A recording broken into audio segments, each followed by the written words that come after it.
Empezar hoy nuestras dos clases del día.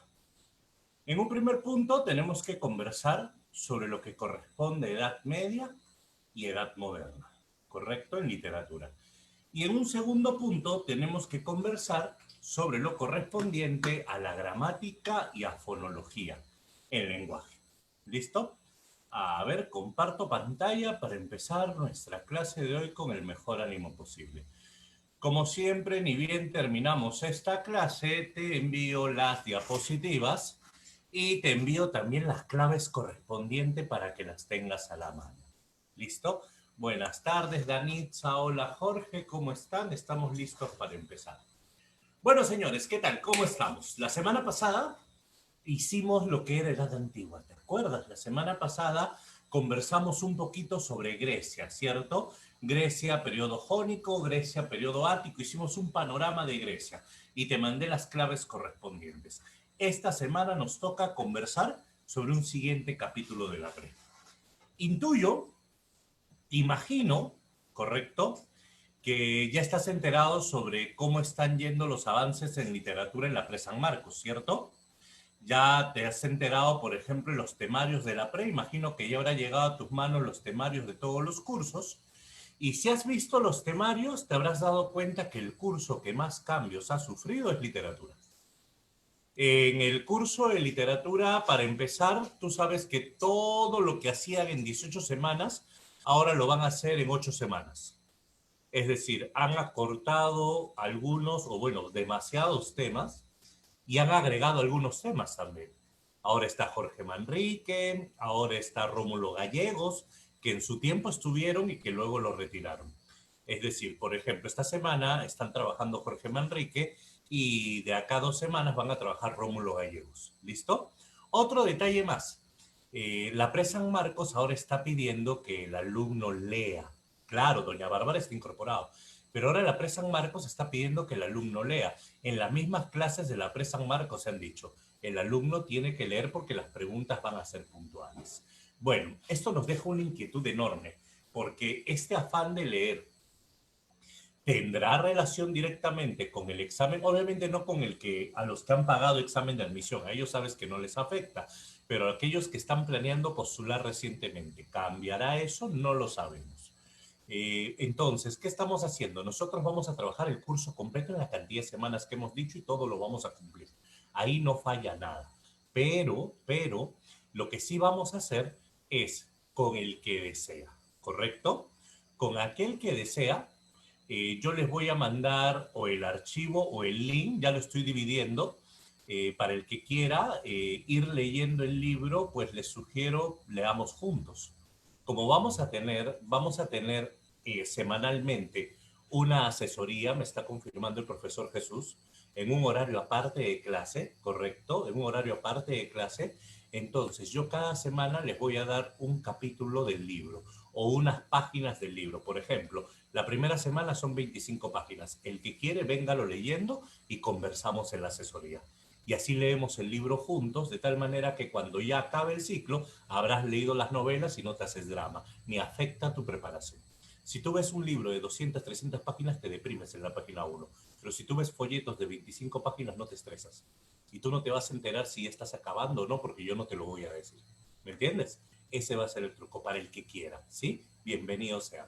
Bueno, empezamos. Como dice Joaquín, como jugar a la ruleta rusa. Obvio, siempre hay que hacer más, no menos. Arrancamos, señores. Nos vamos a la Edad Media.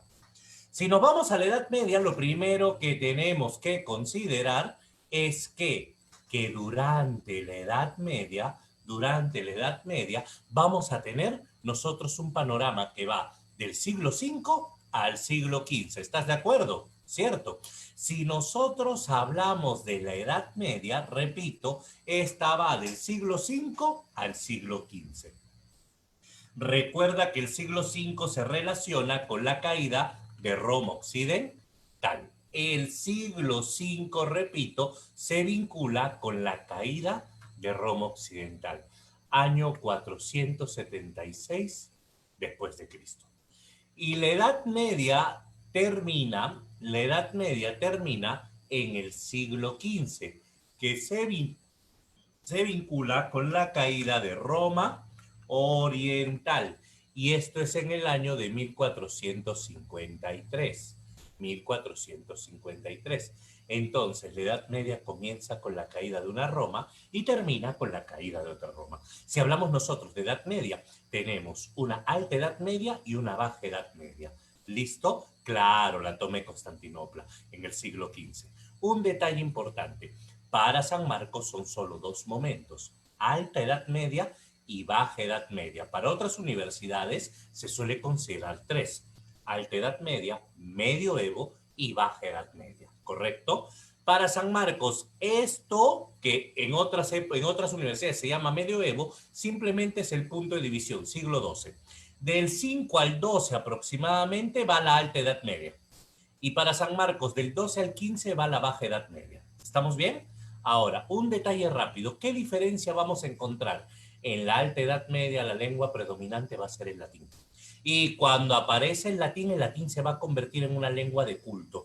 Con el latín se compone la filosofía, con el latín se compone la religión, porque esta etapa se conoce como el teocentrismo. Dios es el centro de todo. Sin embargo, cuando el latín llega a Europa, por cierto, recordarás que hay tipos de latín, el sermo nobilis, esto lo vimos la semana pasada en el lenguaje, el sermo urbanus y el sermo vulgaris. Y dijimos que el latín que llega a España va a ser el sermo vulgaris. Y cuando este sermo vulgaris llegue a Europa en general, van a nacer las lenguas romances. Y si estuviste en la clase de la semana pasada, vimos lenguas romances.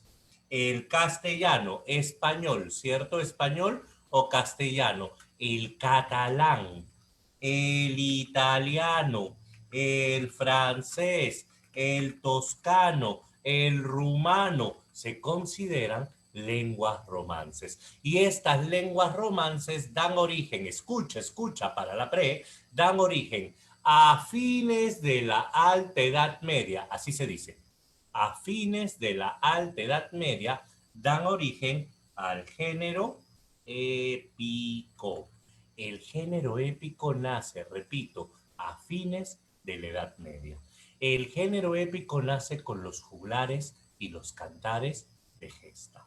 El género épico es entonado por los juglares. El género épico es heroico, ¿te acuerdas?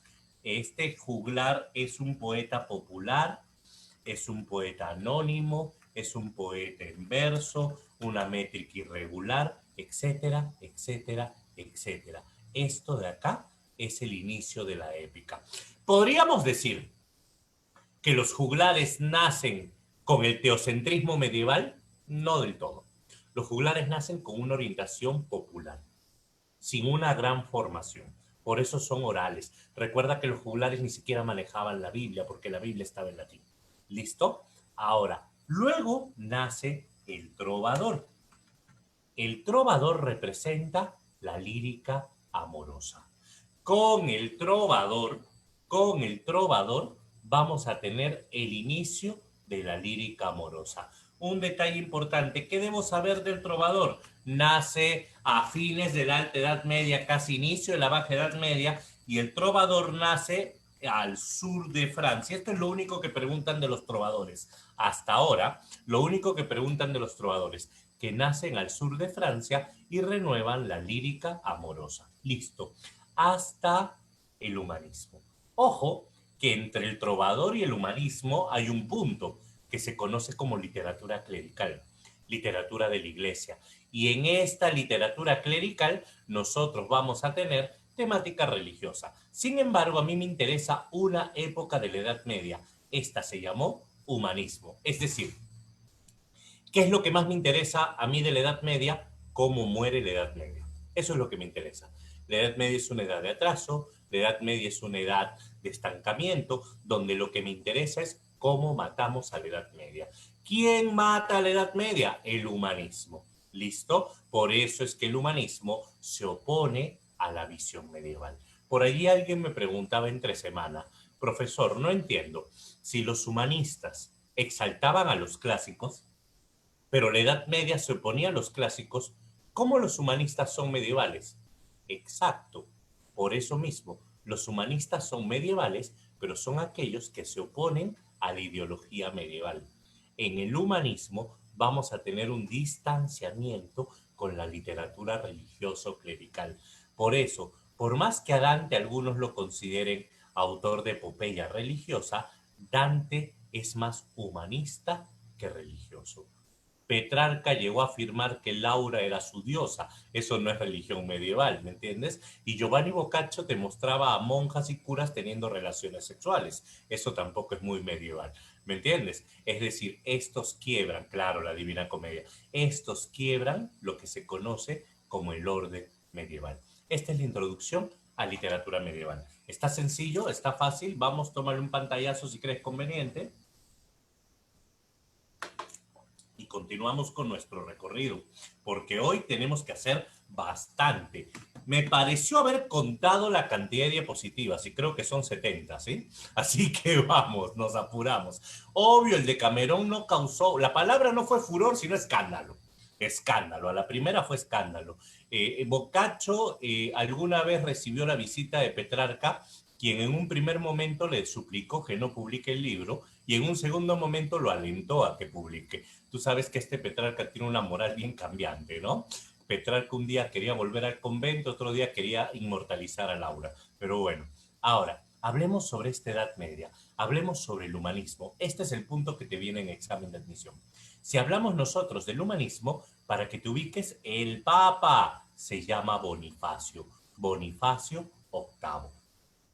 Bonifacio VIII fue un papa que estuvo inmiscuido en conflictos de corrupción, en conflictos de abuso de poder. Cuando el emperador alemán no podía entrar a Italia, porque Italia tenía las fronteras cerradas, entonces el papa asumió el poder de Italia. Y por eso Italia se partió en dos. Un bando de Italia querían que el papa gobierne.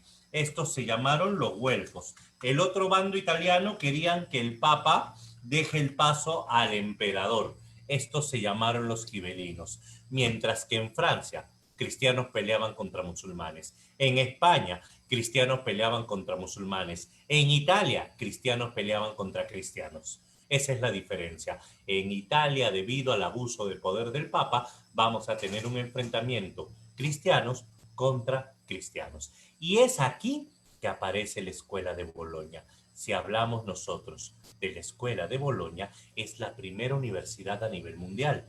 Y es en esta Bolonia donde van a estar los maestros de Dante, por ejemplo. Acá van a hacer la oposición al Papa. Por primera vez el hombre se va a oponer al Papa. Por primera vez vas a negar lo que dice el Papa. El Papa decía, prohibido los clásicos porque son paganos. Pues yo admiro a los clásicos. No me interesa lo que diga el Papa. Y vamos a hacer algo bien interesante. Vamos a revalorar a los dos marginados. ¿Quiénes son los dos marginados en esta época? La mujer y el poeta. A la mujer la tienes sometida por culpa del machismo. La mujer no piensa, la mujer no opina, la mujer no imagina. Y al poeta lo tienes como el bufón. Por primera vez a la mujer la vamos a inmortalizar y al poeta lo vamos a nombrar el erudito, el sabio, ¿me entiendes? El humanista. Esa es la novedad en esta etapa. Es en esta etapa donde Guido Guinizelli, Guido Cavalcanti y Brunetto Latini van a enseñar a una generación que, citando a Hawking, esta generación sí causó furor. ¿Por qué? Porque estamos hablando de autores que cambiaron la mentalidad mundial. Es como, imagínate, hasta hace unos años hablar del aborto era una atrocidad porque América Latina era extremadamente religiosa. Entonces, si tú, por ejemplo, publicabas una novela hace 15 años llamada Abórtame si quieres, por ejemplo, ¿no? O algo así, iba a causar escándalo. Eso es lo que va a pasar acá. Los pensadores van cambiando. Lo mismo en la Edad Media, decir que la mujer es un ángel, o decir que la mujer es una diosa, o mostrar el lado humano hasta de los religiosos, es ser el humanismo. Ahora, ¿qué cosa es humanismo? Vamos a entender algo rápido. Escucha, escucha, escucha. El humanismo es una corriente filosófica que pregona lo siguiente: el hombre por sí solo puede llegar a Dios. ¿Sabes lo que significa esto? Si el hombre por sí solo puede llegar a Dios y a la verdad, significa que el hombre no necesita ¿de quién? De la iglesia. Y hay un problema enorme, pues. Tú sabes que la iglesia siempre ha sido el departamento de migraciones del cielo.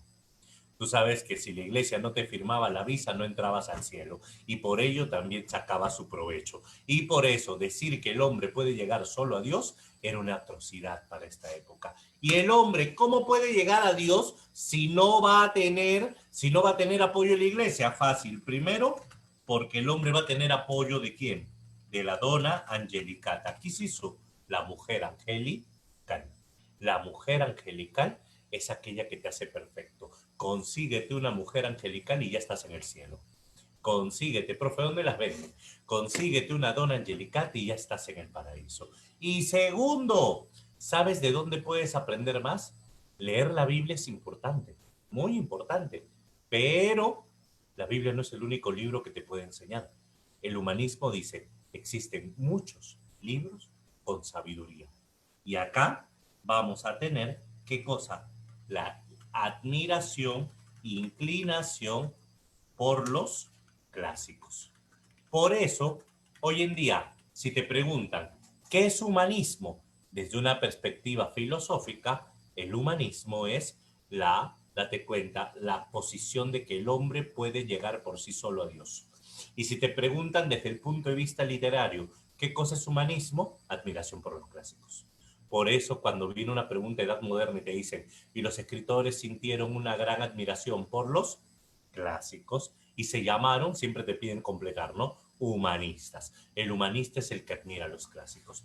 Y acá tenemos tres, Dante, Petrarca y Boccaccio. Si recuerdas, Dante Alighieri idealizó a Beatriz de Portinari o Beatrice Folco Portinari, la famosa Beatrice Folco Portinari, mujer a la que vio a los 9 años, a la que se volvió a encontrar a los 18, mujer que se casó con otro y que luego moriría al poco tiempo de la boda y que Dante decidió inmortalizarla. Con Francesco Petrarca tenemos a Laura di Noves, la mujer que conoció en una misa de Viernes Santo, a la mujer que quiso endiosar y obviamente a la que nunca siquiera le habló, ni siquiera le habló. Al menos Dante sabía cómo era la voz de Beatrice, pero Petrarca nada, ¿cierto? Y tenemos a Giovanni Boccaccio, y con él es bien complicado colocar nombre. Su apodo es lo más famoso, es Fiametta, que era la hija del rey Roberto de Anjou, ¿correcto? María de Anjou, también llamada. Y esta Fiametta significa fueguito, la mujer ardiente. Es la mujer distinta a las demás. ¿En qué sentido? En que Boccaccio se arrodilló ante ella, Boccaccio se le declaró y ella, sí, lo rechazó. Podríamos decir que Boccaccio es uno de los primeros rechazados en la historia de la humanidad, ¿correcto? Y es verdad, tu patriarca, tu patriarca. Y este Boccaccio que fue rechazado por un motivo bien curioso. ¿Por qué? Lo rechazaron por ser muy sano. Lo rechazaron por ser muy inocente. Es que ella era una mujer que estaba con varios tipos. Era la hija de un rey, ¿me entiendes? Qué lindo, pero eres muy sano, ¿no? Y Boccaccio por eso se propuso limpiar esa imagen. Y por eso comenzó a escribir el Decameron. Ahora me entiendes por qué motivo salió el Decameron. Hay que limpiar la honra, ¿no? Este es el humanismo. De todos estos, el que viene en examen de admisión es Dante. Así que hablamos de Dante. Prepárate que hay que ahondar todo sobre Dante. Pantallazo en 3, 2, 1, vamos. Estamos. Genial. Vamos a ver. Si hablamos nosotros de Dante Alighieri, sobre Dante hay bastante que decir. Lo primero que te puedo plantear de Dante Alighieri es que es un poeta florentino. Tú sabes que Florencia va a ser la cuna del Renacimiento un par de siglos más adelante. Dante Alighieri nació en Florencia. En el siglo XIII, falleció en el XIV. Y ya en el XV teníamos el Renacimiento. Dante idealizó a Beatrice Folco Portinari. Dante sufrió destierro y persecución por culpa del Papa. El Papa lo desterró en el año de 1302. Beatrice murió en 1299 y cuando Beatrice murió, Dante prometió no no hablar de ella hasta no exaltarla, hasta no inmortalizarla. Y en el año de 1302 a Dante lo destierra. Y cuando Dante se va de destierro, Dante, antes del destierro, escribe y publica La Vida Nueva. Este libro, La Vida Nueva, está compuesto en italiano toscano, italiano toscano. Digo publica, aunque solo para Florencia eran 2 libros, la casa editorial no publicaba más de 20 libros porque eran manuscritos. Todavía no existe la imprenta, recordarás. Y para el pueblo habían 2 libros nomás, que eran leídos por los lectores oficiales. Bueno, Dante publica La Vida Nueva, Dante se va de destierro y Dante promete lo siguiente: no voy a volver a hablar de Beatriz de Portinari hasta que no diga sobre ella lo que no se haya dicho de mujer alguna. Y cuando se fue de destierro, escribe una obra política. Dante prometió no hablar de Beatriz, ¿eh? Es así que Dante escribe La Monarquía, una obra política. Acá no habla de Beatriz. Dante escribe El Convivio, una obra filosófica. Dante escribe De vulgar elocuencia, una obra lingüística. Y ninguno de estos libros habla de Beatriz. Y estos 3 libros tienen una peculiaridad. ¿Cuál es? Estos 3 libros están compuestos en latín. ¿Qué significa? Repito, el latín es la lengua de culto, la lengua erudita. Dante compuso en latín. Sin embargo, al final de su vida, Dante comenzó la composición de la comedia. Su título original fue La Comedia, el final feliz significa, que luego Giovanni Boccaccio consideraría Divina Comedia. En la Divina Comedia, ¿qué idioma va a ser? ¿Italiano, toscano o latín? ¿Te acuerdas? La Divina Comedia, ¿en qué está? ¿Italiano, toscano o latín? Eso te pregunta. Se dice que Giovanni Boccaccio, pero es una historia. Toscano, excelente, toscano.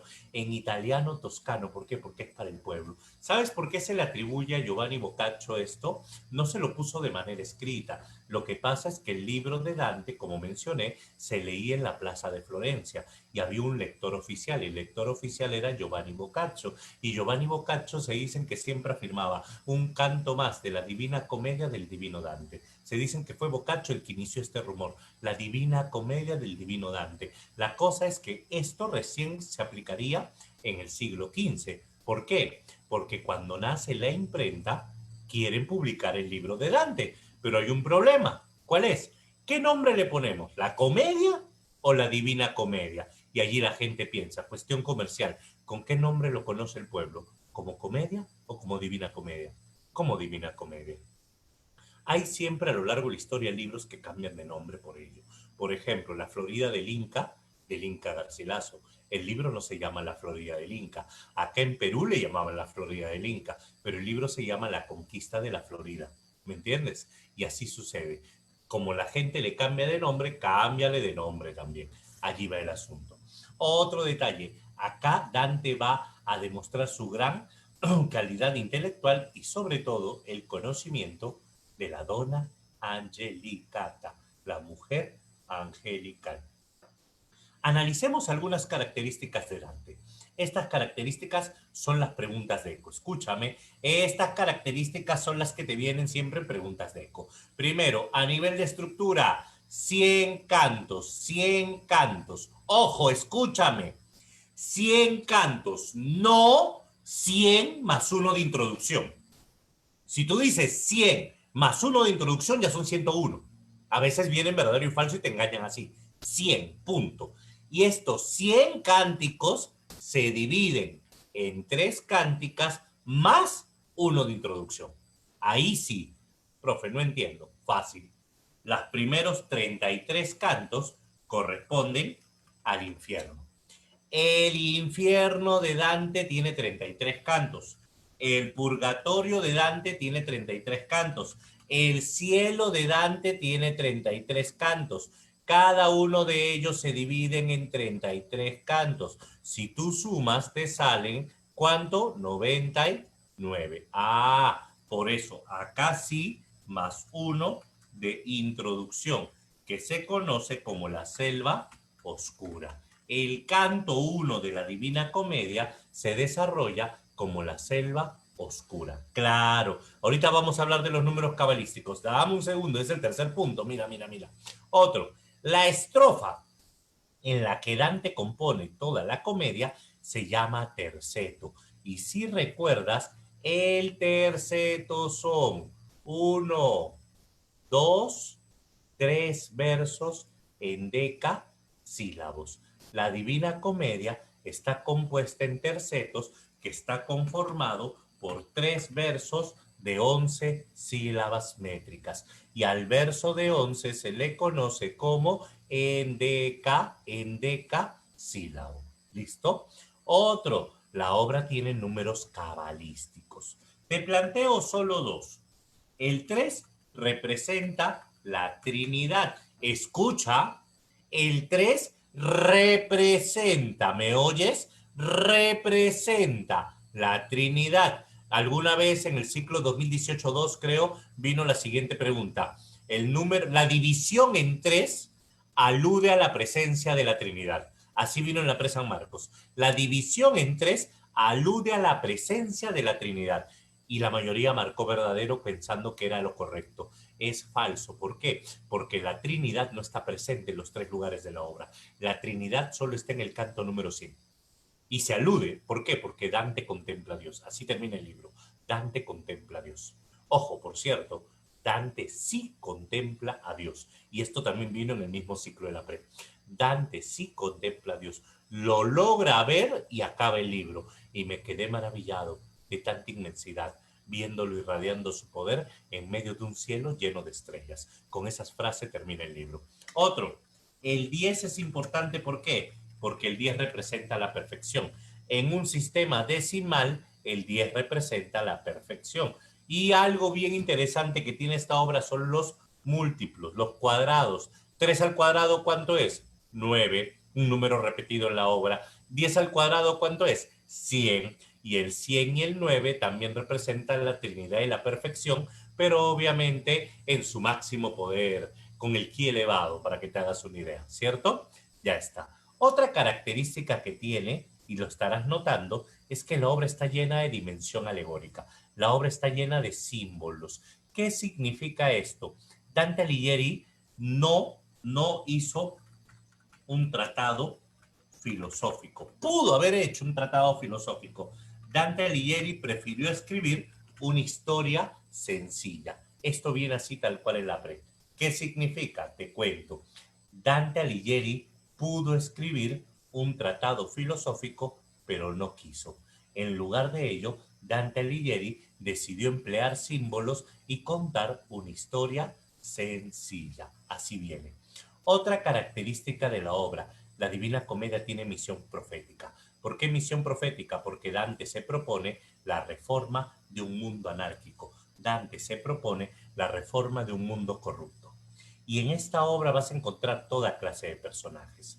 Personajes históricos, personajes religiosos, personajes mitológicos. ¿Y cuál es la misión de Dante? Para empezar, la gran cantidad de preguntas sobre Dante se centran en el infierno. ¿Por qué? Porque lo que Dante quiere mostrarte son las consecuencias del pecado. Dicho de otro modo, Dante quiere conmover al lector.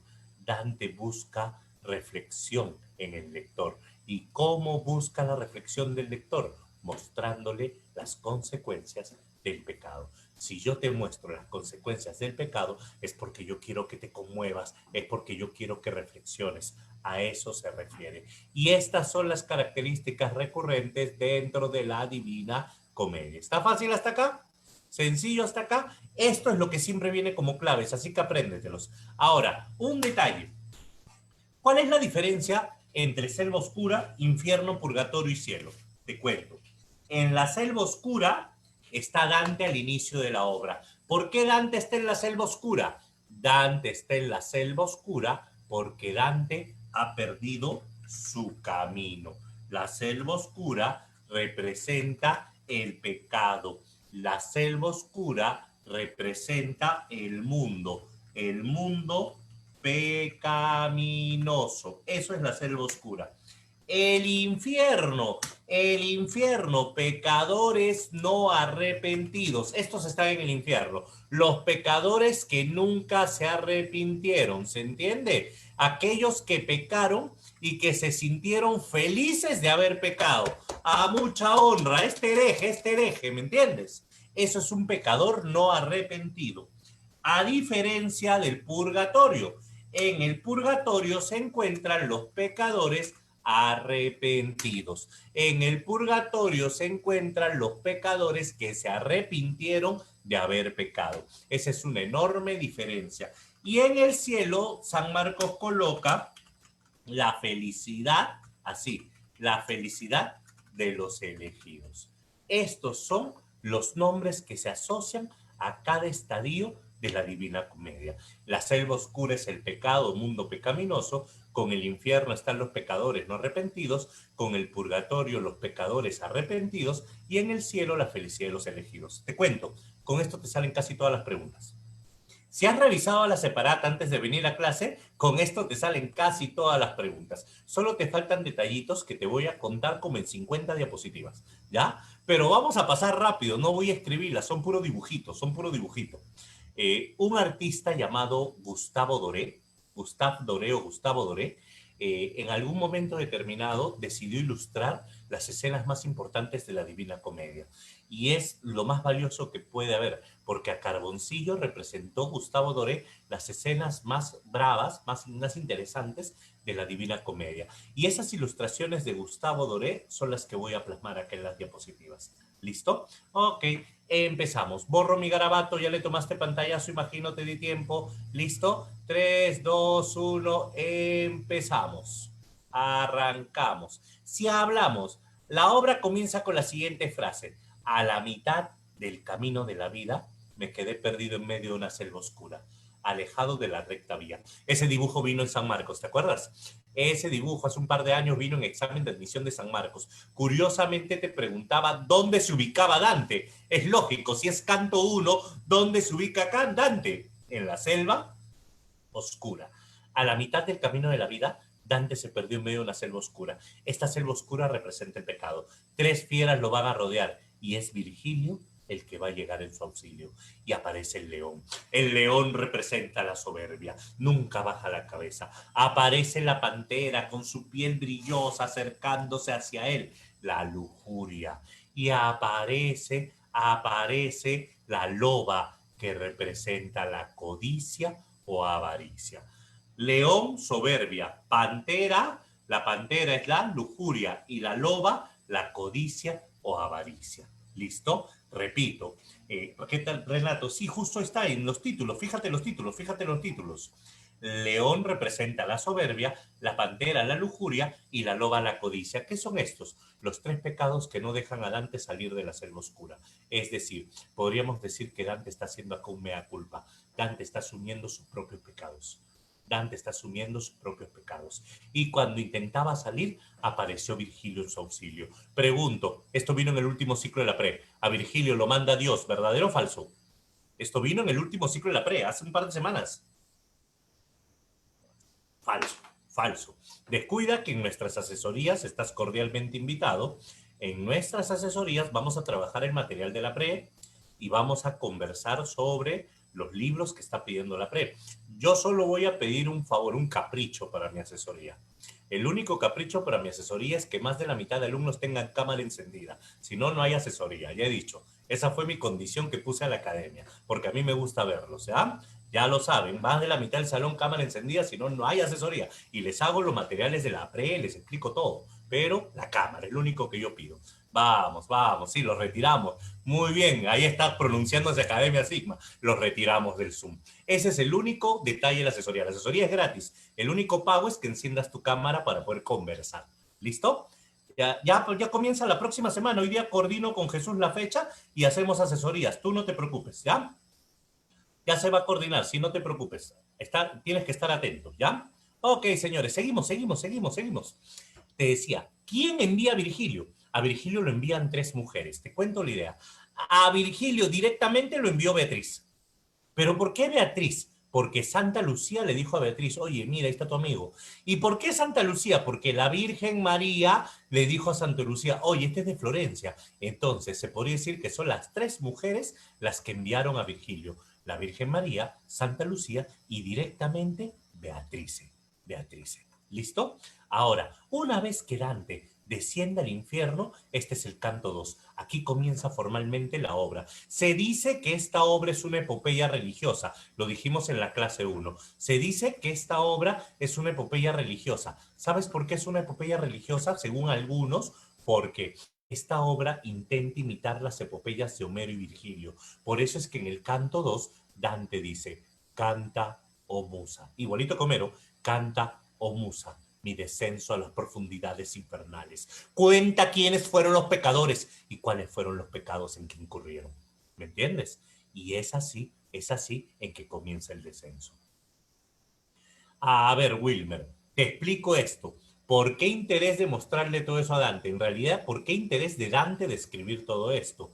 Según Virgilio, Dios tiene planeado que haga este viaje, pero Dante lo está haciendo ¿por qué? Porque en lugar de hacer un enorme tratado filosófico, prefiere contarte una anécdota para que te imagines cómo es la vida después de la muerte y reflexiones. Un ejemplo, algo muy parecido a la Divina Comedia, así igual de sencillo para la época, sería por ejemplo esta película de Coco.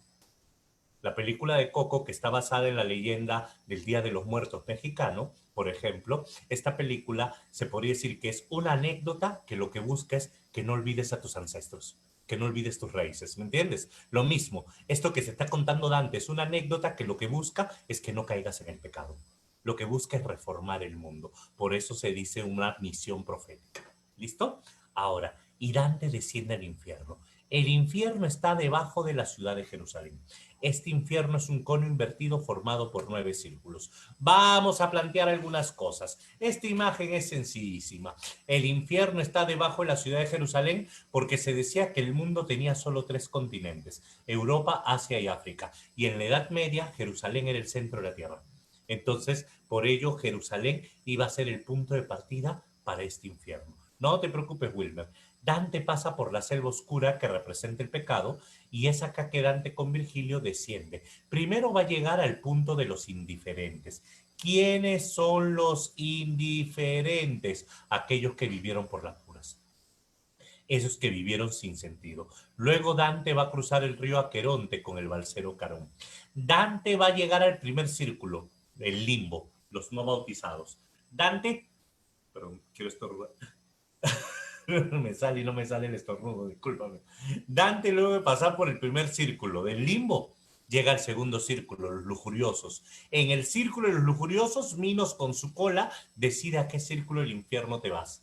En el tercero están los glotones, donde el cancerbero los va despedazando y hay una lluvia de granizo. En el cuarto están los pródigos y avaros que se lanzan grandes pesos entre ellos y aparece Plutón. Y el quinto círculo está gran parte en el lago Estigia, donde están aquellos iracundos, violentos, depresivos y perezosos, coléricos y perezosos.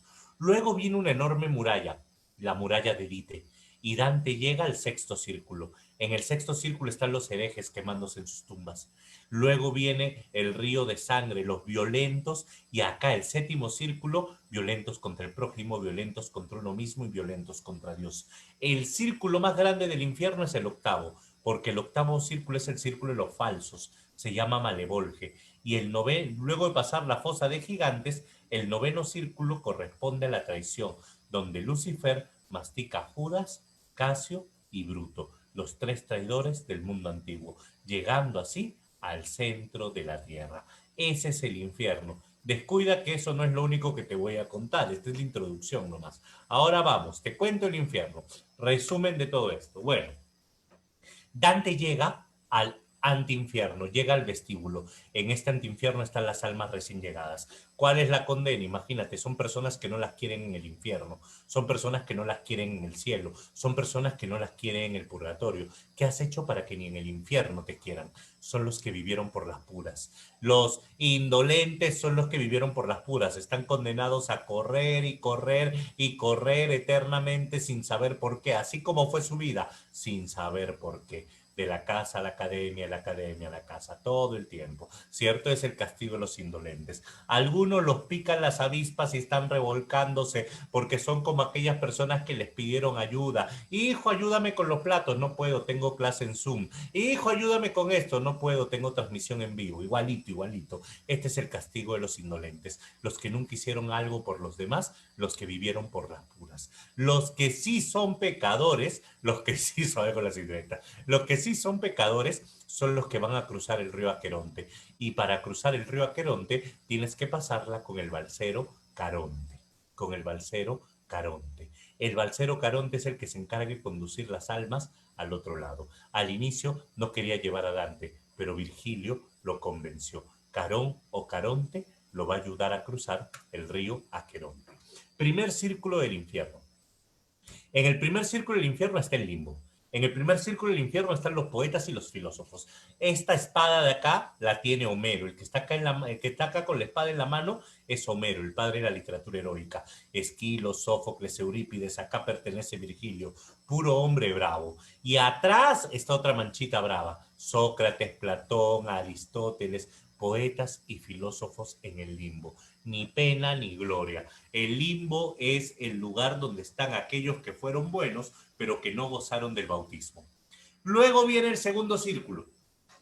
El segundo círculo del infierno es donde está el rey Minos. Minos es el guardián del infierno y este Minos recibe al pecador y Minos escucha al pecador y con la cola le da vueltas y la cola cae. Si la cola se enrosca en 3 círculos, te vas al tercer círculo.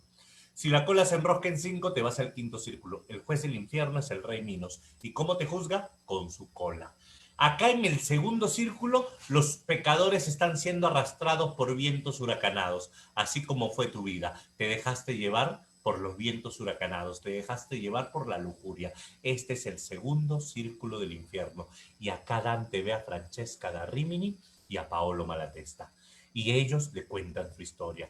Toda su vida Francesca toda su vida estuvo enamorada de Paolo Malatesta y Paolo Malatesta no lo sabía. Ella vivía soñando con que Paolo le toque su puerta y un día el papá le dijo, hija, el señor Malatesta ha venido a pedir tu mano. Ella emocionada se alistó para la boda porque al novio lo conocías el día de la boda y cuando ella llega a la boda ve entrar a Paolo y se emociona y cuando Paolo se siente en la primera fila, obviamente que se sintió preocupada y detrás de Paolo venía Guido, su hermano, el desagradable. Resulta que el que había pedido la mano era, obviamente, Guido. Y imagínate, Dante, casarte con un tipo vil y desagradable cuando el hombre de tus sueños está sentado en la primera fila a la que sale, ¿no? Los únicos momentos de alegría eran cuando Paolo venía a visitarnos y Paolo me enseñó a leer y escribir. Y un día en que con Paolo estábamos leyendo la historia de Lancelot, Guido ha ido a cazar conejos y llegamos a la escena donde Lancelot le declara su amor a Ginebra. Y en ese momento se nos cayó el libro. Nos agachamos, lo recogimos, Dante, nos tomamos de las manos y cuando estábamos tomados de las manos, Dante, nos besamos. Un momento. Una mujer en la Edad Media dice, ¿nos besamos o dice me besó? ¿Qué dice una mujer en la Edad Media? Me besó. ¿Y cuál es la diferencia entre me besó y nos besamos? Que tú también quieres. ¿Me entiendes la idea o no? La diferencia es la voluntad. Y ella dijo, Dante, nos besamos. Y en el momento en que nos besamos llegó mi marido. Y el marido le gritó traidor a su hermano y con la ballesta le apuntó. Y cuando le iba a disparar yo no quería vivir sin él. Así que yo me puse delante. Y la flecha me impactó aquí en el pecho. Por eso tengo esta herida sangrante. Y ahí habló él y él dice, y yo no quería estar sin ella. Así que la abracé fuerte y la misma flecha nos atravesó a los dos.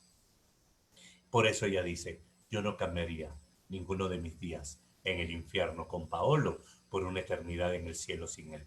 Prefiero quemarme en el infierno a su lado que estar en el cielo sola. ¿Se entiende la idea o no? Eso es dulce, estilo nuevo. No te interesa el cielo. Y Dante le pregunta, oye Francesca, ¿y no te arrepientes?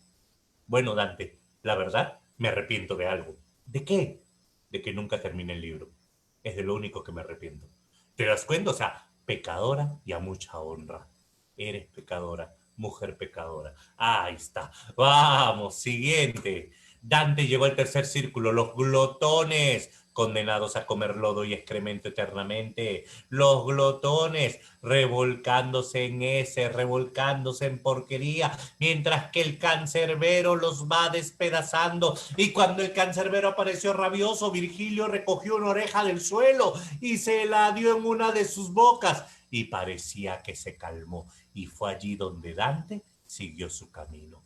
Cuarto círculo, los pródigos y los avaros. Imagínate, pródigo es el que mucho gasta, avaro es el que nunca gasta. Ambos le dieron demasiada importancia al dinero. El pródigo conservaba, el avaro, el pródigo soltaba, el avaro conservaba.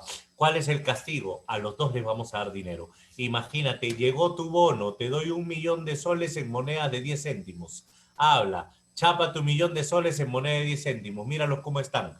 Tienes que subir a la montaña con estos sacos. Y cuando estás subiendo, te vas cayendo, te vas resbalando, van atropellándose entre ellos, uno tras otro, cayendo, atropellándose y resbalándose eternamente con sus sacos de monedas y piedras preciosas. Los pródigos y los avaros. Y el quinto círculo está en el río Estigia, los coléricos y los perezosos. Los coléricos, los irritados, acá en las orillas del río hirviendo, y al fondo del río los perezosos, melancólicos, depresivos, nostálgicos y tristes. Habla, ¿cierto? Ahí están.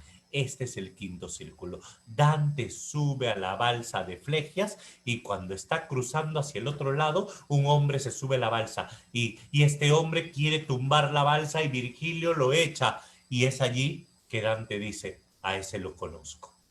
Algo bien interesante, Dante se conocía a medio infierno. ¿Por qué? Porque en el infierno Dante va a colocar mucho contemporáneo suyo. ¿Quiénes van a estar en el infierno? Esto vino alguna vez en una pregunta. En el infierno de Dante se encuentran enemigos políticos de él. En el infierno de Dante hay bastantes italianos porque Dante pone a sus enemigos políticos. Son la mayoría de los personajes que conoce. Los enemigos políticos de Dante aparecen en esta parte.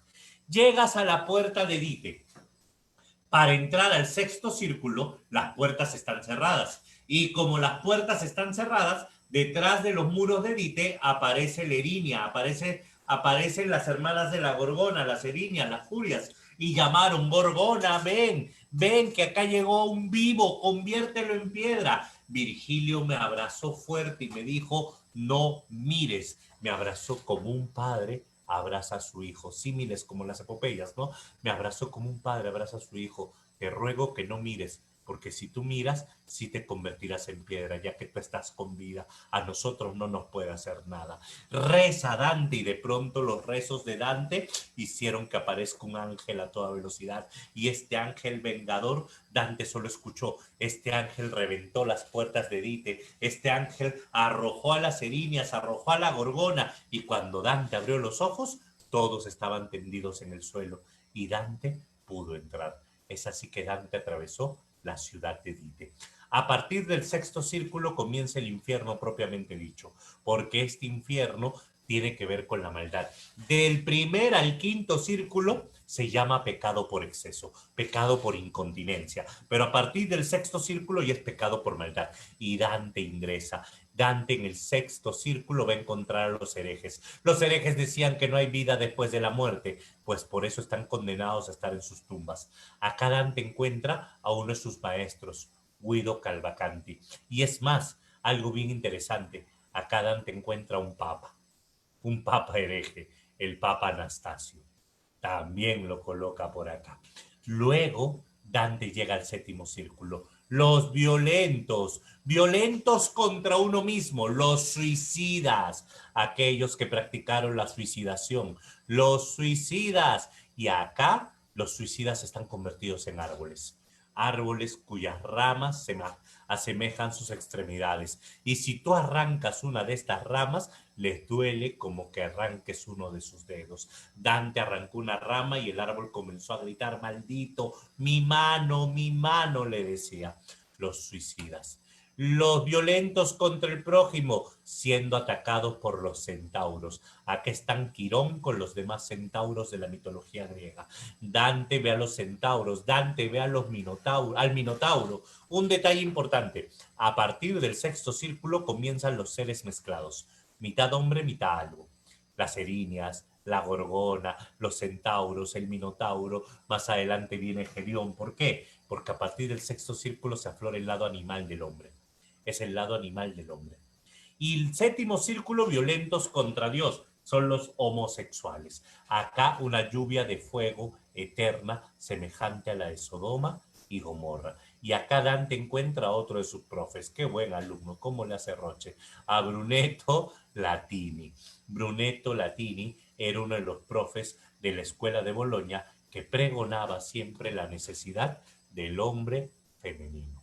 Es decir, el hombre que explore su lado femenino, el lado de la creación, el lado de la imaginación. ¿Listo? El octavo círculo. Para llegar al octavo había que subirse al lomo de Gerión. Gerión representa la hipocresía. Gerión tiene cabeza de hombre, pero tiene cuerpo de reptil. Tu último ex, ahí está. Gerión parece un hombre, pero es tremenda lagartija. Ahí está, tu último ex. Por eso representa la hipocresía. Dante y Virgilio se subieron al lomo de Gerión y llegaron al octavo círculo. En el octavo círculo están los falsos. Tapa eso, por favor. En el octavo círculo están los falsos. Acá tenemos Malevolge, el círculo de la falsedad. Acá tenemos 10 tipos de pecadores. Tenemos a los rufianes, tenemos a los seductores, acá tenemos a los falsificadores, a los hipócritas, a los sembradores de discordia, a los estafadores, a los adivinos, a los que se aprovecharon de la fe de los demás, a los proxenetas. Este es el octavo círculo, el más grande del infierno, ¿correcto? Y acá tienes, por ejemplo, los hipócritas bañados en excremento hasta el cuello, los adivinos con la cabeza volteada hacia atrás, los que sembraron discordia, un brazo por allá, una pierna por allá, pero sobre todo tenemos un pecado llamado simonía. ¿Qué es la simonía? Hacerte rico con la fe de los demás. El Papa, hacerte rico con la fe de los demás. Y Dante acá condena a más de 30 papas. Y cuando Dante se acerca y dice, ¿y tú cómo te llamas? ¿No? El que está acá, dice, por fin llegaste, Bonifacio. Entiérrate a mi lado, que te toca acá tu condena. Dante se ríe. ¿Por qué? Porque Bonifacio es el papa que está vivo cuando Dante escribe la obra. Es más, Bonifacio es el papa que destierra a Dante. Tú me votaste de Florencia. Sí, pero a ti te esperan abajo, le dice Dante. Dante ya anticipó que al papa Bonifacio lo esperan en el infierno. Esa es una epopeya humanista, un poema épico humanista, como prefieras. Dante llega a la fosa de gigantes. Mira, aquí está Dante y Virgilio, pequeñitos. Y estos son Cronos, algunos titanes y otros gigantes. Dante pasa por la fosa de gigantes y entra al noveno círculo, conocido como el cosito. El cosito o la traición. Y es acá que Dante va a ver diversos tipos de traidores. Una característica es que todo el centro de la Tierra es hielo, no fuego, hielo. Acá están congelados con la cabeza afuera, otros están congelados con medio cuerpo afuera, otros están congelados solo de los pies, de acuerdo al tipo de traición. Pero los peores traidores están con Lucifer, una bestia que tiene tres caras. Y esta bestia con sus tres caras mastica tres traidores del mundo antiguo: Judas, Casio y Bruto. La cabeza roja del odio mastica Judas. La cabeza amarilla de la impotencia mastica a Casio. Perdón, a Bruto. Y la cabeza negra de la ignorancia mastica a Casio. Y traidor de Judas y de César. Dante se desliza por el ala de Lucifer, por uno de sus cabellos, y de pronto cuando Dante cae, ve que Lucifer no está. Y cuando Dante voltea, ve a Lucifer allá arriba. Y dice, no entiendo, Señor, si hemos caído, ¿por qué Él está arriba todavía y no hemos bajado? Lo que pasa es que hemos cruzado el centro de la tierra, le dice Virgilio. Y entonces, en lugar de bajar, Ahora vamos a subir. Y Dante comienza su ascenso. Y así termina el infierno de Dante. ¿Está fácil hasta acá? Sencillo. Lo que más te pregunta un examen de admisión es el infierno, por si acaso. Las preguntas que más te vienen en examen de admisión son las del infierno. ¿Listo? A ver, luego viene el purgatorio. En el purgatorio están aquellos pecadores arrepentidos, ¿correcto? El purgatorio es una montaña representada por los 7 pecados capitales. Los 7 pecados capitales. El purgatorio en su cima tiene al paraíso terrenal. Una vez que se entra no se puede mirar atrás, no se puede mirar atrás, solo miras hacia adelante. Otro detalle, los castigos en el purgatorio son temporales, porque los condenados en el purgatorio tienen la esperanza de ¿qué? De redimirse, de purificarse. Ya está. Ahora sí. Si hablamos del purgatorio, el purgatorio son 7 cornisas hasta llegar al paraíso terrenal. Un ángel conduce a los condenados en una barca. Esto vino en el último simulacro presencial, ¿cierto? Catón es el guardián del purgatorio. Otro ángel le dibuja 7 letras P en la cabeza a Dante. Y Dante comienza por la soberbia, arrastrándose con la roca en sus espaldas. La envidia, encadenado a rocas de silicio y con los ojos cosidos con alambre. La ira, la nube tóxica. La pereza, condenados a correr, a correr, a correr, a correr. Exacto, Edgar. El que pisa el infierno, al menos el que se condene en el infierno, porque Dante está pisando. El que se condene en el infierno no puede ir al cielo. El castigo del infierno es eterno. Muy bien. Los avaros atados de pies y manos y no pueden despegar el pecho del suelo. La gula, los muertos que tienen hambre. Y la lujuria, el fuego purificador. Hasta que Dante llega al paraíso terrenal, donde Virgilio no puede guiarlo, pero aparece Beatriz, donde lo bañan en 2 ríos, el Leteo y el Eunoé, y donde un rayo lo ayuda a subir al cielo. Este es el panorama del purgatorio. Si hablamos del purgatorio, esta imagen vino en el simulacro de San Marcos. Tú debes de saber, esta imagen vino en el simulacro de San Marcos. Tiene una peculiaridad, que en el simulacro de San Marcos, no se veía, ¿cierto? ¿Y por qué no se veía? Porque una cosa es el dibujo, por ejemplo, de Gustavo Doré, y otra cosa era la fotocopia, ¿correcto? La fotocopia que te dieron en el simulacro. Por eso es que obviamente no se podía apreciar. ¿Ya está?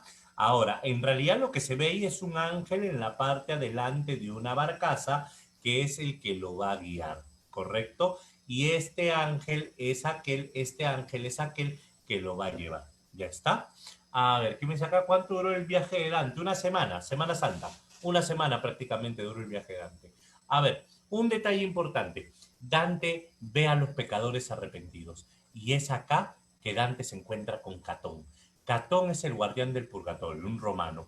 Y es Catón el que le va a anticipar el recorrido, que tiene que pasar por el ángel que le va a escribir en la entrada para ver si puede o no puede entrar. Dante se arrodilla ante el ángel y a Dante le dibujan 7 letras P en la frente. Cada letra P representa un pecado capital. Dante va subiendo y las letras se le van borrando, ¿correcto? Y es acá que comienza la soberbia, condenados a ser aplastados por grandes rocas. Y así van subiendo, como para que calmen esa soberbia. La envidia, encadenado a cilicios y con los ojos cosidos con alambre, porque la envidia es áspera y ciega. La ira, la nube tóxica, producto de su enojo, de su ira. La pereza, condenados a correr y a correr. Y acá Virgilio le dice que en la cima va a encontrar a Beatriz. La avaricia, ya no puedes despegar el pecho del suelo, estás allí tendido, ¿cierto? La gula son los muertos que tienen hambre, son los muertos que ven unos frutos en el árbol esperando a que caigan, pero los frutos no caen y los muertos padecen hambre. Y la lujuria, el fuego purificador. Y es acá el último lugar donde Virgilio llega.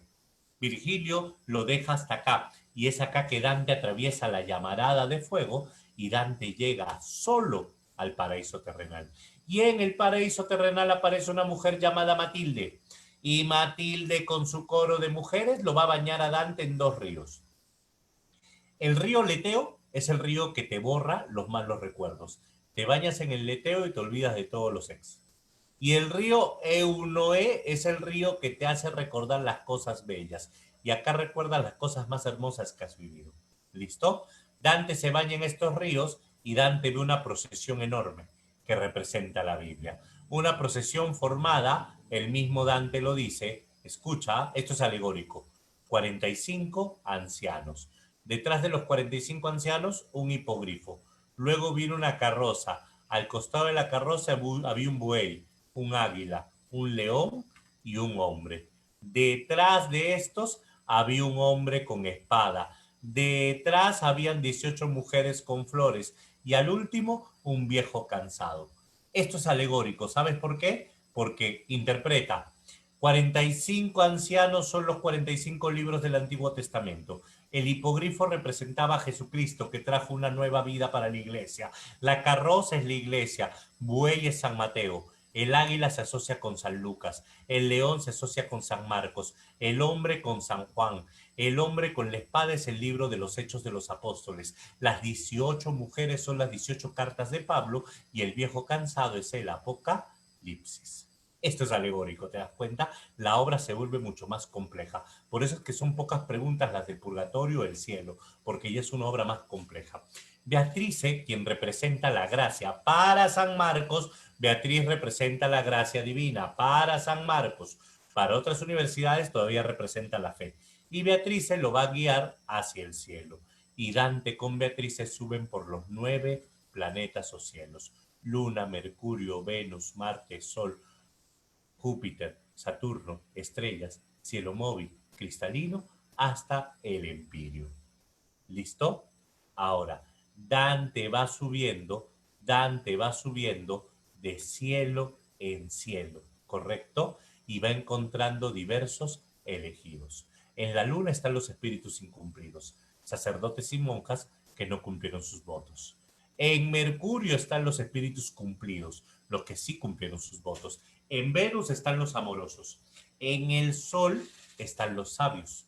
En Marte están los mártires. En Júpiter están los justos. En Saturno los contemplativos. En el cielo móvil los triunfantes y en el cristalino los angelicales. Y arriba de todo se encuentra el Empirio, donde está Dios.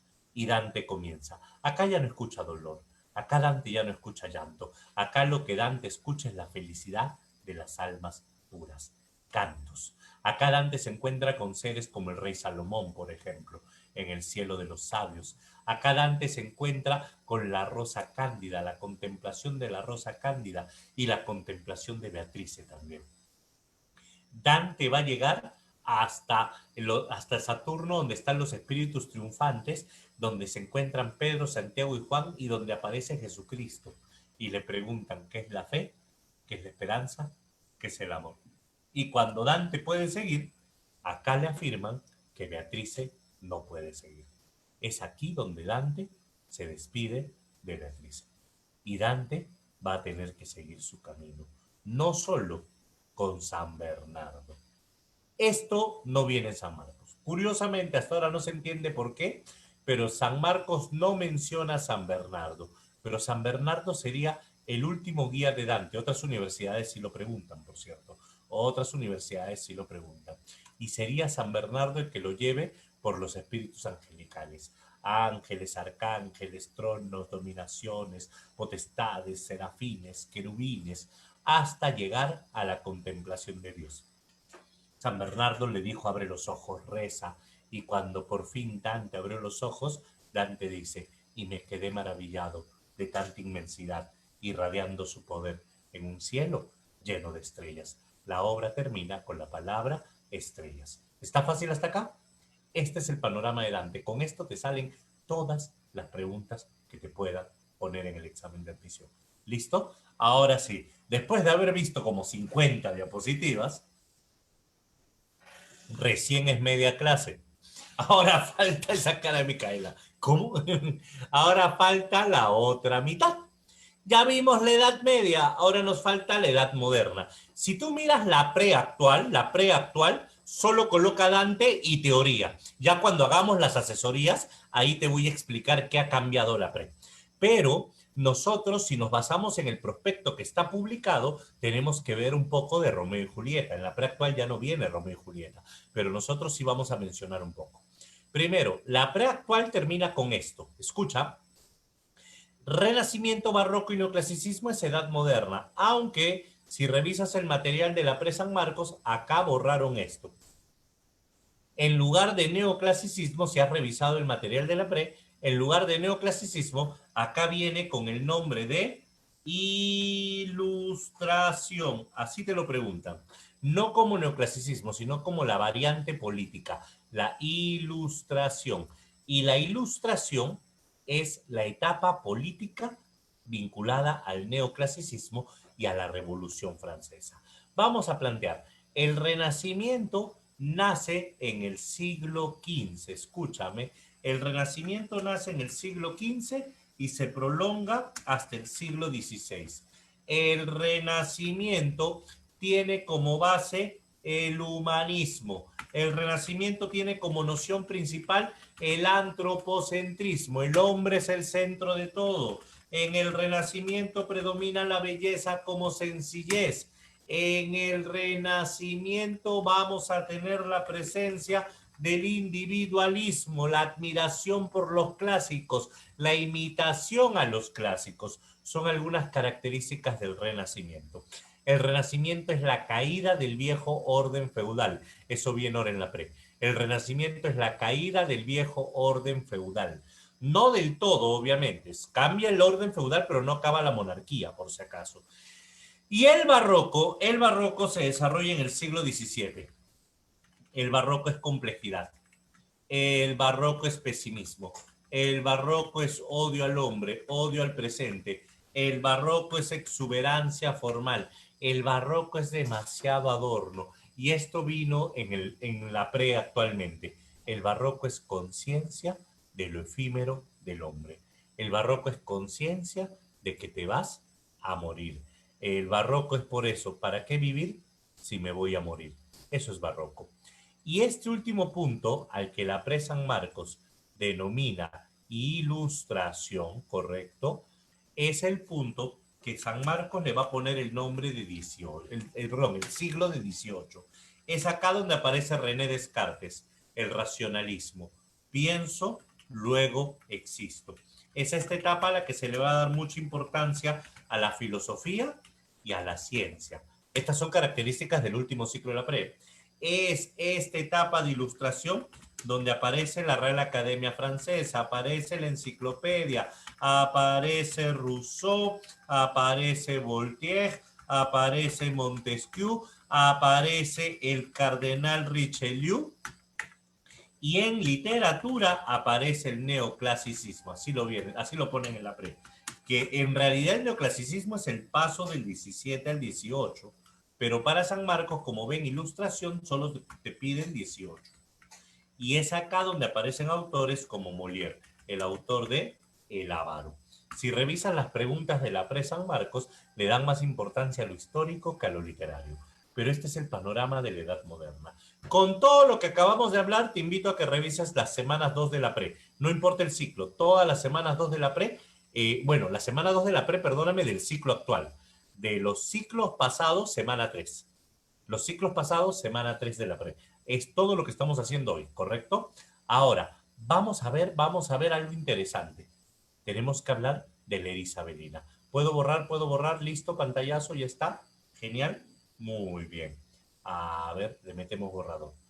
Si hablamos nosotros de la era isabelina comprende el siglo XVI y el siglo XVII. Al siglo XVI le llamamos Renacimiento y al siglo XVII le llamamos barroco. El Renacimiento, antropocentrismo, acá me comí una N, recién lo veo. El Renacimiento, antropocentrismo.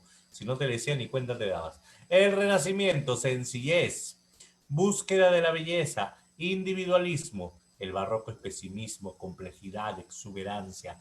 El barroco es odio al hombre, odio al presente. Mira la imagen de la reina, ella es barroca, ¿cierto? Sencillez ¿en qué sentido? En lo formal, primero, y luego también en fondo. Primero en lo formal, te lo planteo. Las metáforas renacentistas son más fáciles que las barrocas. Leer a Garcilaso de la Vega versus leer a Góngora. Si tú lees a Garcilaso de la Vega, oh, más dura que el mármol a mis quejas, y al encendido fuego en que me quemo, más helada que la nieve calatea. Estoy aquí llorando, pues la vida temo, y témola con razón, pues tú me dejas. Facilito. En cambio, métete con Góngora. Era del año la estación florida en que el mentido robador de Europa, del sol los rayos de su pelo y el escudo de costado, siempre zafiro pasa estrellas. ¿Cómo? Exacto. El barroco es complejidad. Barroco, por ejemplo, es el Quijote. Barroco es, por ejemplo, la vida es sueño. Ay, mísero de mí, ay, infelice. Apurando cielos pretendo, ya que me tratáis así. ¿Qué delito cometí contra vosotros naciendo? Aunque si nací ya entiendo qué delito he cometido. Bastante causa ha tenido vuestra justicia y rigor, pues el delito mayor del hombre es haber nacido. ¿Te das cuenta? Reflexión filosófica. Eso es barroco. ¿Listo? Ahí está la diferencia. Ahora, si hablamos de Shakespeare, Renacimiento, Romeo y Julieta, Barroco, Hamlet. A ver, hablemos de William Shakespeare. Si hablamos de Shakespeare, para empezar, partimos de una premisa. Tú sabes, porque debes saber, según tengo la impresión, en este salón hay personas que sí se han estado preparando. Tú sabes que sobre Shakespeare existen un montón de teorías.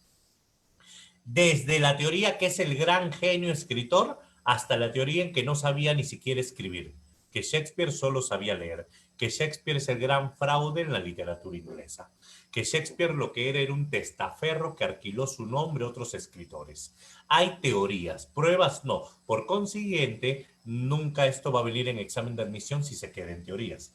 ¿Cierto? Ah, lo de que copiaba autores clásicos, eso sí es verdad, pero no es copiaba, es reescribía. Pero se dice que ni siquiera él los copiaba. O sea, es cierto, todas sus obras están basadas en obras clásicas, pero se dice que él ni siquiera las escribió. Exacto, o sea, se dice que ni siquiera sabía escribir, no sabía armar una oración. Hasta ese nivel llega las teorías de Shakespeare, ¿correcto? Ahora, pero en el examen lo que te van a pedir son las obras. Entonces, vámonos a lo tradicional. Lo primero que debo recordar es que a Shakespeare se le asocia como autor, actor y director, de ser el autor de sus obras, ¿cierto? Con Shakespeare vamos a tener el género lírico y el género dramático, poesía y teatro. Con Shakespeare vamos a tener el desarrollo de arquetipos humanos. ¿Qué es un arquetipo humano? Que las obras de Shakespeare encarnan siempre una pasión. Las obras de Shakespeare, cada personaje representa una pasión. Shakespeare no es original en sus temas, eso se sabe. ¿Qué significa? Que con Shakespeare vamos a tener que él reescribe o retoma obras pasadas. Cada obra de Shakespeare tiene su origen en una obra antigua o una leyenda antigua. Y con Shakespeare no vamos a tener las normas aristotélicas. Olvídate unidad de tiempo, unidad de lugar, nada, ¿cierto? Claro, claro, claro, arquetipos psicológicos. Por eso, los arquetipos humanos se le... A ver, te explico. Arquetipos humanos se le llama a la profundidad psicológica en sus obras. ¿Y qué cosa es la profundidad psicológica? La búsqueda de una pasión. Es eso, ¿cierto? Profundidad psicológica, arquetipos humanos, búsqueda de una pasión. Es decir, cada personaje va a representar una pasión. Por ejemplo, vamos a ver en las obras de teatro, sobre todo en las tragedias, pero casi siempre en la pre te viene de esta manera, o venía. Lírica de Shakespeare, teatro de Shakespeare. Si hablamos de lírica de Shakespeare, Venus y Adonis. ¿Qué me interesa de Venus y Adonis? Es la primera obra autógrafa de Shakespeare. Es la primera obra que Shakespeare firma, según teoría. ¿Qué más sabemos de la lírica? El rapto de Lucrecia es otro poemario que tiene Shakespeare, además de sonetos y otros poemas. Y si hablamos de teatro, con William Shakespeare vamos a tener los géneros. Por ejemplo, en la comedia, Sueño de una noche de verano. El mercader de Venecia, La fierecilla domada. Si hablamos de tragedia, Romeo y Julieta, Hamlet, Otelo, Macbeth, el Rey Lear. Y si hablamos de drama, Ricardo III y Enrique V. Suelen preguntar en la pre detalles así como marque la alternativa que es una obra de teatro de Shakespeare y te ponen una comedia, o una comedia y un drama y tú tienes que completar. Siempre sobre Shakespeare vienen preguntas de diferentes índoles, diferentes géneros. Por eso es bueno manejar una lista larga. Ahora, los arquetipos que te mencionaba. Romeo y Julieta representan el arquetipo del amor juvenil, el amor apasionado, el amor vehemente, el amor irracional. Romeo y Julieta es la historia de los jóvenes que se aman cuyas familias se odian. ¿Listo? Justo esta imagen es de una película que hicieron de Romeo y Julieta en el año 68 o 62, creo, que es bien genuina porque está hecha con los mismos versos de Shakespeare. Si alguien quiere, cuando les mando el material, como es un poquito difícil de encontrar, algunos alumnos del otro ciclo me la pidieron, la subí en mi Drive, así que te la puedo mandar por link si quieres descargarla. Para el que quiera entretenerse, mejor que leer el libro, escuchar los versos del libro, porque algo bravo que tiene esta versión es que está compuesta con los versos del mismo libro. ¿Listo? Por ejemplo, ahí te puedo mandar si quieres para entretenerte. Otros arquetipos, Otelo, los celos enfermizos, el general Moro Otelo que perdió la cabeza y terminó asesinando a su esposa Desdémona. Hamlet, la duda, la venganza, ser o no ser. Y ahí el dilema, ¿qué es más digno para el espíritu? ¿Dejarse golpear por los dados de la fortuna o levantarse ante una ínsula de calamidades? El rey Lear, el amor paternal, el rey Lear, el amor de padre. Macbeth, la ambición, el hombre que quiere ascender a como de lugar. De todas estas, las que te pide San Marcos, o pedía, Romeo y Julieta. Una tragedia que se divide en 5 actos. Una tragedia que tiene como arquetipo el amor juvenil. ¿Frustrado por qué? Por el odio de las familias. Y a este odio le puedes llamar enconos. Los enconos familiares, ¿qué cosa representan? Esto siempre viene. Los enconos familiares representan las pugnas por el poder. Profe, pero si los papás no eran ni condes ni duques, exacto, pero eran las dos familias más poderosas de Verona. Eran familias con palacios, eran familias con soldados, eran familias con criados, ¿me entiendes? El pleito entre un Montesco y un Capuleto es un conflicto político, por eso es que el príncipe tiene que intervenir. Otro detalle, dos ciudades, Verona es la ciudad principal y en Mantua es donde destierran a Romeo. Estas historias están basadas en una leyenda italiana de los jóvenes que se amaban cuyas familias se odian y plantea un tema más allá, el amor más allá de la muerte. ¿Qué significa eso? Que en Romeo y Julieta la muerte no le pone fin a la historia amorosa. La muerte no le pone fin a la historia amorosa. Un detalle, la obra está compuesta en verso y prosa. Vas a encontrar ambos. En la obra vas a encontrar un lenguaje sugerente o metafórico. Constantemente, el esteticismo propio de la época también es importante en esta etapa. Estos son dos rasgos formales que menciono porque también han sido considerados en las preguntas de la pre. ¿Listo? Ya está. Último punto. Si recordamos de qué trata Romeo y Julieta, en la alegre Verona, dos familias iguales en linaje y abolengo, los Montesco y los Capuleto, avivan antiguos odios. Es tan antiguo el pleito entre los Montesco y los Capuleto que ni siquiera ellos recuerdan por qué fue. En el bando de los Montesco está el joven Romeo. En el bando de los Montesco tenemos a su primo Benvolio y al amigo Mercucio. Mercucio es primo del príncipe Scala, por cierto. Mercucio es primo del príncipe Scala, amigo de Romeo. En el bando Capuleto tenemos a Julieta, Teobaldo y el conde Paris. Paris no es Capuleto, pero Paris quiere casarse con una Capuleto. Paris quiere casarse con Julieta, así como Mercucio tampoco es Montesco, pero es amigo de la familia. Al inicio de la obra, Romeo sufre. ¿Por qué sufre? Por Rosalina o Rosalinda, depende de la traducción. ¿Y por qué sufre por Rosalinda? Porque Rosalinda lo ha rechazado. ¿Y por qué lo ha rechazado? Porque ha dicho que quiere ser monja. Al inicio de la obra tenemos criados Abraham y Baltasar Montescos, Sansón, Gregorio y la nodriza Capuleto. Y la obra comienza cuando se arma una pelea callejera entre los criados y el príncipe amenaza con desterrar al próximo que desenvaine la espada. En medio de este contexto, el conde París pide la mano de Julieta y el papa dice, está bien, hagamos una fiesta esta noche. Compara a mi hija con las bellezas de Verona. Si aún después de conocerla y compararla quieres casarte con ella, te doy mi bendición. Criado, lleva esta lista de invitados. Y el criado va. Y de pronto el criado se encuentra con Romeo y se da cuenta de algo, que tiene la lista pero no sabe leer. Y dice, joven, ¿me puede ayudar? Y Romeo le lee la lista.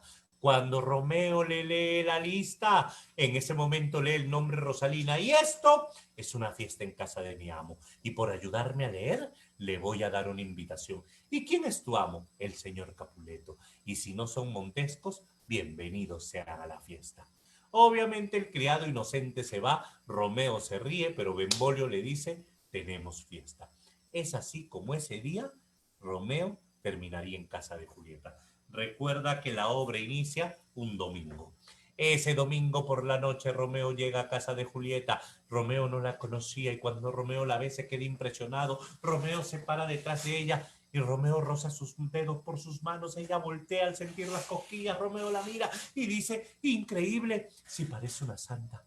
Y provoca robarle un beso y Julieta lo parcha en una. Sí, pero recuerda que a los santos se les besa en los pies. O sea, ¿vas a besarme? Bésame en los pies, pues le dice Julieta. Y Romeo, pero es que esta santa es tan hermosa que provoca besar sus labios. ¿Acaso los santos no tienen labios?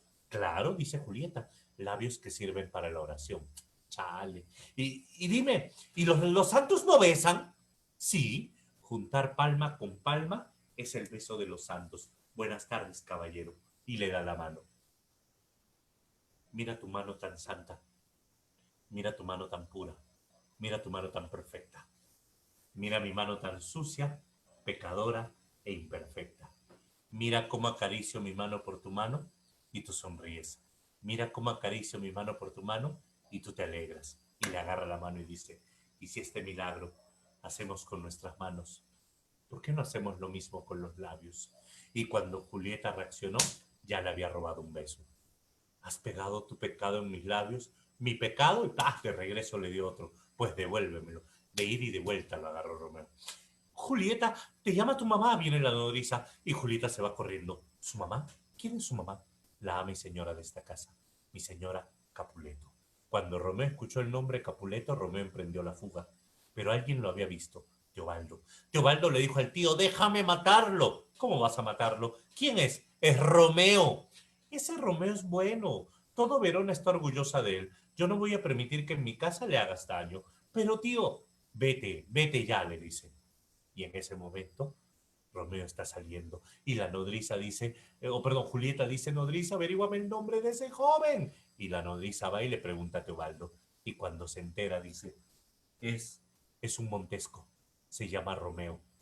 Y cuando Julieta se entera de esto, ¿por qué? Siento que te conozco demasiado pronto y que te amo demasiado tarde. Porque mi único amor proviene de mi único odio. Julieta está triste, se va a su cuarto a llorar. Romeo se va a llorar también por su lado. Y de pronto, Romeo no aguanta, trepa y se mete a la casa. La noche es mi cómplice, la noche es mi confidente. Y Julieta, que estaba en el balcón, Romeo la ve, es mi santa adorada. ¿Le hablaré? No, permaneceré callado. Y ella comienza, oh Romeo, Romeo, ¿por qué eres tú, Romeo? ¿Por qué tuviste que ser Montesco? ¿Pero qué es Montesco si no es ni brazo, ni pierna, ni parte alguna del cuerpo que se le parezca? ¿Acaso si una rosa le cambias de nombre, pierde su fragancia? Yo creo que si Romeo tuviese el mismo nombre u otro nombre, seguiría siendo el mismo para vivir en amores. Ay, Romeo, niega a tu padre, niega a tu madre, y en cambio me ofrezco toda a ti en cuerpo y alma. Y ante tremendo ofertón, Romeo sale del escondite y dice, te tomo la palabra. ¿Quién anda ahí? Un tipo sin nombre. Pero, ¿quién me viene a sorprender en medio de la noche? Si tuviera mi nombre en un papel lo rasgaría solo para contentarte. ¿No eres tú, Romeo? ¿No eres el Montesco? Ni lo uno ni lo otro, si ambos aborreces. Llámame, amor mío, y quedaré nuevamente bautizado. Pero, ¿cómo pudiste entrar? Los muros son altos. Las alas del amor me elevaron con los muros. Pero si mi familia te ve, te matará. El manto de la noche me oculta sus miradas. Pero si no me amas, mejor llámalos, porque prefiero morir víctima de su odio que vivir sin tu amor. Y así comienza todo, un domingo. Y a mitad del beso, Julieta le dice, si tu amor es sincero y tu afecto es real, dime mañana a punto de qué hora nos casamos. En una, mañana, ¿a qué hora nos casamos? Julieta lo conoció el domingo y el lunes Fray Lorenzo los estaba casando. Se casaron el día lunes y después de casarse cada quien se fue por su lado y Romeo estaba chino de felicidad, pero hay un problema. Teobaldo se había ofendido de que se haya metido en su casa y Teobaldo lo reta a don Romeo y Romeo, hoy no, querido Teobaldo, hoy amo la vida, hoy amo a tu familia, hoy hasta te amo a ti. Pelea, bellaco. ¿Bellaco yo? No lo soy. Por motivos que no puedo decirte, pero que pronto sabrás, no puedo pelear contigo, primo. Poco más y le dice primo, no le dijo, ¿no? Pero le dice, no, por motivos que no puedo decirte, pero pronto sabrás, no puedo pelear contigo. Al final tanta fue su insistencia que Mercucio terminó peleando contra Teobaldo. Y cuando Romeo intentó separar este pleito, Teobaldo pasó la espada por debajo del brazo de Romeo y mató a Mercucio. El primer muerto de la obra. Teobaldo asesinó a Mercucio. Romeo olvidó la boda, o Romeo olvidó a Julieta, Romeo persiguió a Teobaldo y Romeo asesinó a Teobaldo. Cada familia con su muerto. El príncipe debería tomar una decisión y el príncipe decide. Díganle a Romeo que no lo puedo matar, pero tiene un día para largarse de Verona. Queda desterrado. Esa noche Romeo la pasa con Julieta y a la mañana siguiente, martes, Romeo se estaba yendo al destierro. Julieta le pidió saber de él siempre y Romeo prometió contar como confidente a Baltasar. Baltasar y Fray Lorenzo son los únicos que saben lo de Romeo y Julieta. Así que Romeo se va de destierro. Pero el martes el papá le dice, el jueves te casas con París. Y Julieta no quería. Así que pide ayuda a Fray Lorenzo. Y Fray Lorenzo le dice, mi niña, llega a casa y toma esta pócima. Finge tu muerte.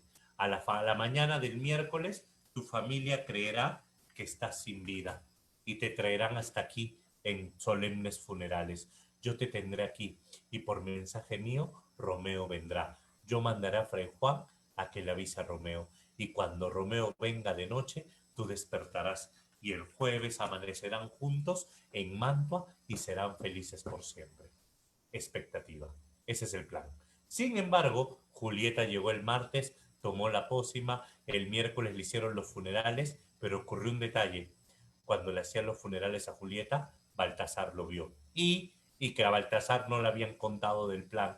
Y Baltasar creía que se murió de verdad. Y Baltasar decidió viajar a Mantua a contarle a Romeo. Hay un problema. Romeo va a ser desterrado. A Romeo lo van a botar a Mantua y a Romeo, Fray Juan le tiene que avisar que Julieta lo está esperando, pero Baltasar le va a avisar que Julieta está muerta. El que llega primero marca el final de la obra. Si Fray Juan llega primero, Romeo llega en la noche, Julieta despierta y vivieron felices por siempre. Si Baltasar llega primero, Romeo compra veneno, se mata, ella se mata y murieron todos. Si te das cuenta, ¿quién llegó donde Romeo? Baltasar. Y Baltasar le dijo, mi señor, Julieta está muerta. Romeo compra veneno, regresa desesperado, se encuentra con Paris, mata a Paris, la ve a Julieta, ve a Teobaldo porque está en la cripta familiar. Joven Teobaldo, hoy te voy a dar una alegría. La misma mano que acabó con tu juventud, hoy acabará con la mía. Y Romeo se acerca a Julieta, tan cruel la desdicha, tan cruel el dolor, y Romeo bebe el veneno y se suicida junto a Julieta. Cuando Fray Lorenzo llegaba para poder ver a Romeo y a Julieta, encontró a Romeo justo muriendo y no pudo salvarlo. Cuando Romeo muere, Julieta despierta y Fray Lorenzo se la quiere llevar y cuando Fray Lorenzo se la está llevando ella dice, ¿dónde está Romeo? ¿Dónde está Romeo? Vamos, mi niña, ¿dónde está Romeo? Por favor, sígueme. Y de pronto ve el cadáver. Pero, ¿cuándo va a despertar él? Él no va a despertar. Y en eso ve el frasco. Márchate. Me salvarás hoy, pero no me salvarás ni mañana ni pasado. Julieta intenta beber del frasco. Qué egoísta que eres conmigo, Romeo. ni una gota de veneno, amigo, me has dejado para acompañarte en la otra vida. Y ves a los labios de Romeo buscando veneno y cómo voy a pensar que tus labios que otro tiempo me dieron la vida ahora me darán la muerte. Y de pronto afuera se escuchaban gritos, ¡por aquí! ¡Esta tumba está abierta! Y los guardias llegaban y Julieta dice, no, seamos breves. Y coge la daga de Romeo. Os bien echó la daga, el corazón ansía tu caricia. Y frente al público, Julieta se suicida. Cuando Julieta cae, los guardias entraron, lo encontraron a Romeo muerto, encontraron a París muerto, encontraron a Julieta muerta de nuevo, porque ya la habían dejado muerta en la mañana, acuérdate. Y entonces, ¿qué es lo que está pasando acá? Y encontraron a Fray Lorenzo y a Baltasar. Cuando el papá de Romeo se enteró, dijo, por culpa de tu hija. Cuando el papá de Julieta se enteró, dijo, por culpa de tu hijo. Y las mujeres dijeron, por culpa de ustedes dos. Y la mamá de Julieta, si no tuviesen sus tontos enconos, hoy en lugar de vestir a mi hija para su entierro, la vestiría para su boda. Sin embargo, sus pleitos nos han traído hasta acá. Los papás se reconciliaron. El príncipe aparece jueves por la mañana. ¿Dónde están esos enemigos? ¿Dónde están? Montesco, Capuleto, cuyos odios enconados han provocado la muerte de dos de mis amados súbditos. Ya no somos enemigos, señor. Es más, yo voy a hacer una estatua de su hija, joven que amó a mi hijo, y yo una de su hijo, y ambas estatuas de la entrada estarán de Verona con una inscripción que diga, en esta ciudad, Montescos y Capuleto son una sola familia, por el sacrificio de los jóvenes amantes. Y el príncipe mirando al horizonte solo dice, ante la tempestad, el viento leve aquieta, pero nunca, nunca habrá historia más triste que la de los amores de Romeo y Julieta. Fin. Y con eso cerramos Edad Moderna. Tan, tan, tan. Señores, ¿se entendió? ¿Aprendieron algo? ¿Sirvió de algo? Espero que sí. Hemos avanzado, pero como locos, para hacer toda una semana de la pre como fue el plan. Sigamos, obvio, pero espérate, hagamos una pausa para que el profesor Jesús corte la transmisión porque son exactamente las 5:30.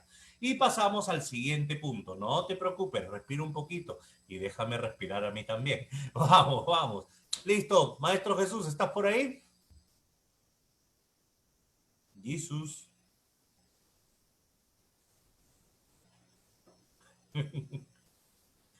Ahora tenemos que trabajar lenguaje. Ahora vamos a trabajar fonología. Jesús. A ver, déjame un ratito. Listo, profe, un momentito. Vamos a cortar.